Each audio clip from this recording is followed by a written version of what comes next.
শুক্রবার থেকে শুরু হচ্ছে এবছরের উচ্চ মাধ্যমিক পরীক্ষা চলবে 29শে ফেব্রুয়ারি বৃহস্পতিবার পর্যন্ত। পরীক্ষার্থীর সংখ্যা প্রায় 7,90,000। গতবারের থেকে পরীক্ষার্থীর সংখ্যা কমেছে প্রায় 63,000। উচ্চ মাধ্যমিক শিক্ষা সংসদ সূত্রে খবর, পরীক্ষা চলবে সকাল 9:45 থেকে দুপুর 1টা পর্যন্ত। পরীক্ষা নেওয়া হবে মোট 2341টি কেন্দ্রে। রাজ্যে স্পর্শকাতর কেন্দ্রের সংখ্যা 176টি।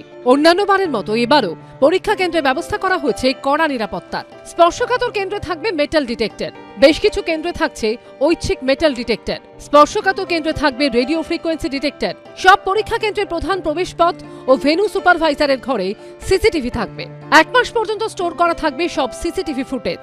প্রশ্নপত্র দেওয়া নেওয়া এবং কোন ইনভিজিলেটর কখন দায়িত্বে থাকছেন সব নথিপত্র থাকবে ভেন্যু সুপারভাইজারের ঘরে। প্রতি প্রশ্নপত্রে আলাদা সিরিয়াল নাম্বার থাকবে। উত্তরপত্রে প্রশ্নপত্রের সিরিয়াল নাম্বার লেখা বাধ্যতামূলক। প্রতিটি প্রশ্নপত্রে থাকবে বারকোড এবং কিউআর কোড। পরীক্ষা কেন্দ্রে বেসিক সায়েন্টিফিক ক্যালকুলেটর নিয়ে যাওয়ার অনুমতি রয়েছে। পরীক্ষা চলাকালীন কারো কাছে মোবাইল পাওয়া গেলে তার সেই দিনের পরীক্ষা বাতিল। এরপর অপরাধের মাত্রা অনুযায়ী তার শাস্তি নির্ধারণ করবে সংসদের তৈরি বিশেষ কমিটি। পরীক্ষা কেন্দ্রে পৌঁছতে পরীক্ষার্থীদের যাতে কোনো সমস্যা না হয় তার জন্য বিশেষ ব্যবস্থা নিয়েছে রেল। বেশ কিছু স্টপেজ বাড়ানো হয়েছে বলে জানিয়েছে দক্ষিণ পূর্ব রেল।